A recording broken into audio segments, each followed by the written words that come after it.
No doubt, a parking ticket can ruin a day. You were having a pretty good day, and now you're not. And preventing one? I run out every 2 hours and plug the meter.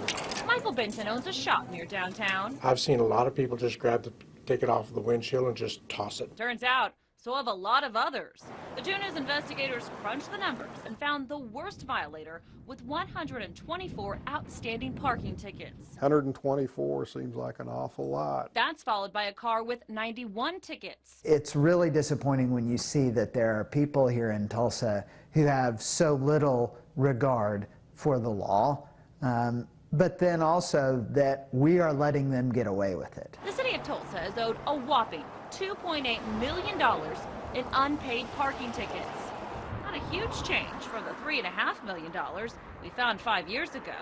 We crunched the numbers, and $2.8 million can pay for quite a lot, like 93 brand new, fully equipped police cars. Or enough to pay for utilities at City Hall for 5 years. Or pay for 12 miles of a 2-lane road to be repaved. So why haven't the drivers been caught? The 2 News investigators found 2 reasons. One is collection. Back in '07, the court said they couldn't go after people because they had Native American tags, or they couldn't locate people because they had sold their cars. Those are still problems 5 years later. The ticket goes with the car, not the person. So Tony Salino, the court administrator, says after 5 years, the vehicle often changes owners. So any time before 2007, they consider it Uncollectible. Those go way back. So instead of going after $2.8 million, What the real number is we're looking at for those years is $1,262,000. but the 2 News investigators uncovered another snag that brings that collectible amount even lower.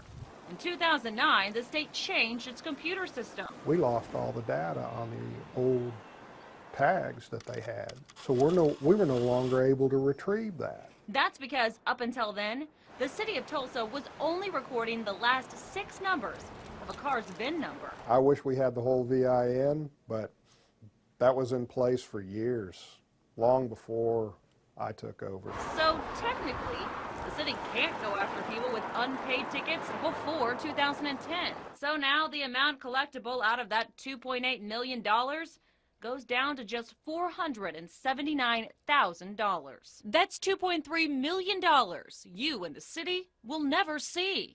That takes us to enforcement. Salino says it's up to the parking investigators to see if a car has a history of unpaid tickets. And in some cases, They don't check the tag. Whoever issued it may not have a tow list with them and check it. the tow list is a list of vehicles with 2 or more paid tickets.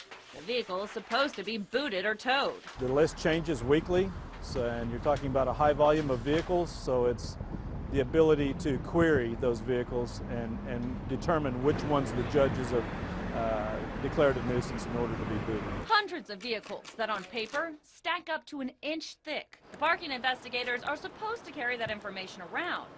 Gardner says it's hard for them to track that huge list and do their job of checking expired meters at the same time. Well, I'm not surprised by that number. I'm disappointed by it. 2 News investigators took what we uncovered to Counselor G.T. Bynum, and he's come up with a possible solution.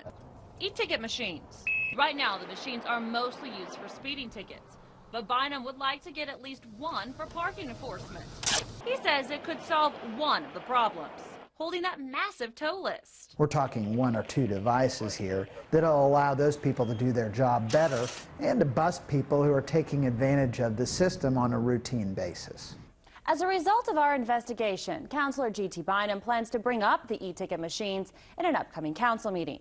He hopes to encourage the council to fund them. The 2 News investigators will continue to follow this story. Marla Carter, 2 News works for you.